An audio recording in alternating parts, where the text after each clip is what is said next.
RAP students. I'm going to talk to you today, yes, again, about fractions. We are going to talk a little bit about equivalent fractions. Of course, we've talked about them before, but there is something that I want to make sure that you understand because it's going to help you solve a lot more problems. I can remember being in elementary school even, using fractions to figure out what grades I wanted to make in school and, you know, how many questions I could miss to get certain things, or even using it even when I was in the store thinking about percents and things like that. So I'm going to show you what I'm talking about, okay? So equivalent fractures mean, like we just said, that you have two fractions that represent the same amount, but they look differently. So I always like to use this one because it's simple. So they are equal. They just look different. So I like to use this, for example, doing percents. So when I was in school and I said, oh, I want to make an A on this test. I want to make an A. So with percents, usually the most that you can make is 100. And a fraction is pretty much telling you all the parts that you have and what number of parts are shaded or involved in doing something. So in this case, when you know that you can get 100%, that's the most you can get. That's the most parts of anything that you're going to get, is all of it. So if I want to get at least an A, and let's say the lowest A that you can make is 90. So I want to get at least 90 of the 100 parts. So I go, oh man, I don't know, what do I need to make on this test? How many questions can I miss before and still get an A? So let's say that there are, let's say there are 50 questions. So that's all of them. That's all the questions, 50 questions. And you want to know how many questions do I have to get right in order to get an A on the test. So this is how you do this and find out what this number is, right here. You cross multiply these two numbers right here. So you're going to multiply these numbers. So 90 times 50. Okay? Now, I can either try to impress you or show my great math skills and solve it like this, or we can use the trick with the zeros that I've talked about before. And that is mark off the zeros for each number involved. And now all you have to do is solve the non-zero numbers. So 9 times 5, which is 45. And then just add the zeros back in, okay? So we know that 50 times 90 is 4,500. Now we have to divide that number. So now we're going to, once we've done this, we're going to divide it by this number right here. So we're going to take the 4,500 and divide it by 100. Well, oh my goodness, we can do that same little trick with the zeros. Here we go again. There's 2 zeros here and 2 zeros here. So for each zero that I mark off here, I got to mark it off there. And I'm going to mark off another one here and another one there. All right, so 1 divided by 45 is what? Or 45 divided by 1 is what? It is 45. So your answer should be 45. Okay? Now, if you want to check this, there's another way that you can check this. So you see that 45 and 50, there are only 5 questions that you can get wrong, okay? So you can solve a problem that way, or you can just back up everything that you already did and check your work. Now, if you want to check your work, you can check your answer. How do you check your answer? You do what you did on this side. You can take that 45 there and cross multiply it and see if you get the same number that you had here. Because this should equal this. So 50 times 90 is 4,500. So when you take the answer that you got and you multiply it, cross multiply by this number, it should be the same. So if we take 100 times 45, we're going to add the non-zero numbers together.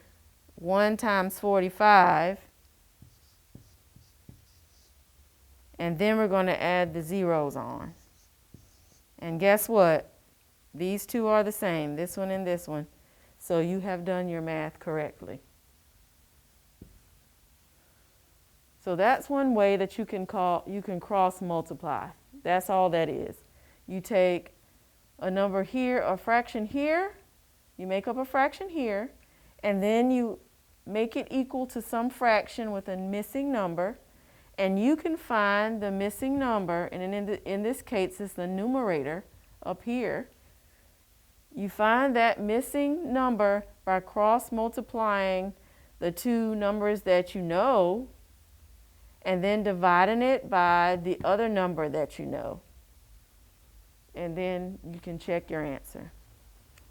So let's try one more of those so that you can get a good idea of how to do this.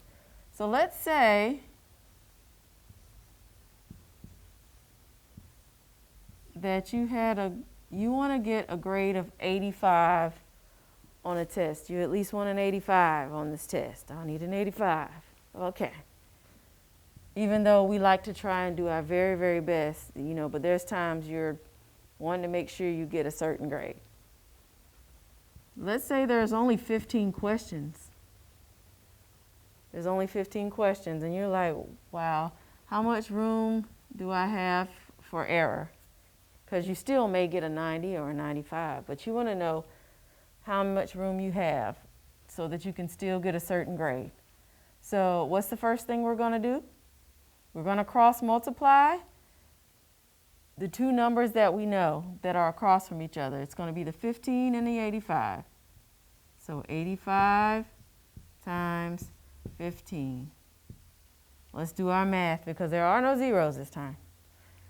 5 times 5 is 25. We'll put the 5 down here and the 2 up top. 8 times 5 is 40.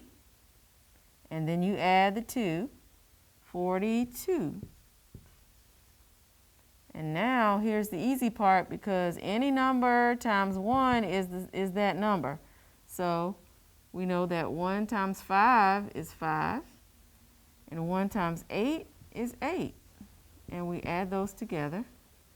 So here you just bring the 5 down. 2 plus 5 is 7.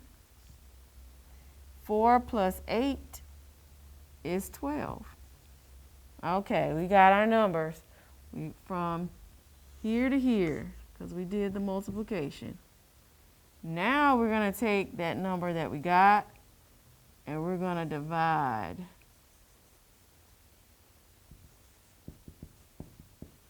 by the other number that we know.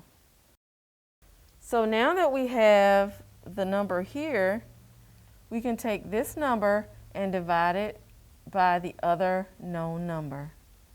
So 100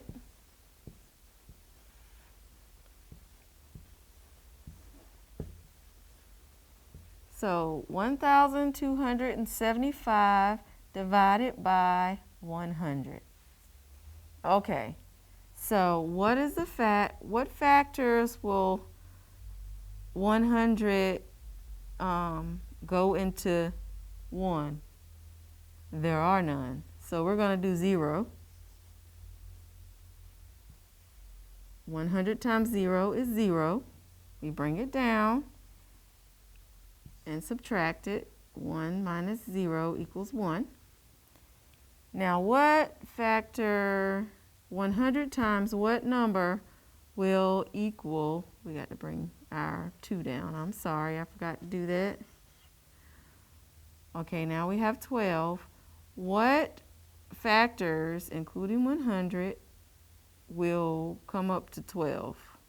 That's not possible because 100 is way bigger than 12. So we're going to just put 0. 100 times 0 equals 0. So bring it down and subtract it for what we have now, which is 12. And now we're going to bring our next digit down, which is 7. Now, what factors are going to get us closest to 127? 100 times 1 is 100. 100 times 2 is 200, which is too much. So we need to go back to 1. So 1 times 100 equals 100. So we're going to subtract 100 from 127. 7 minus 0 is 7. 2 minus 0 is 2. And 1 minus 1 is 0. We're just going to leave that off. And then we're going to go up and get our last digit, which is 5. So what factor of 100 will get as close to 275? It won't be 1 because that was 100. So we could do 2, which would be 200, which is less than this, or we can do 3. 100 times 3 is 300, and that's too much. So we're going to do 2. And we're going to bring it down because 100 times 2 is 200. And we're going to subtract it. 5 minus 0 is 5. 7 minus 0 is 7. And 2 minus 2 is 0. So we're going to leave it like that. Now, how this works is that our last whole number is going to be 12. So what does that tell us? That you need to get more than 12 right. So instead of 12, we're going to say you're going to need 13.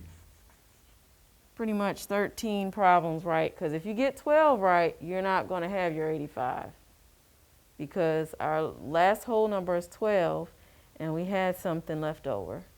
So if you get 13 right, you'll actually go over the 85. So you can use that with any numbers that you're trying to find. You should make it a practice of trying to use that when you're figuring things out in everyday life, such as if you go to the store and you want to know a percentage, you can do it that way. So try that out, and you'll find that that could be helpful if you really get comfortable with it. It's been wonderful working on fractions with you. Remember, it's important to work your mind as well as your body.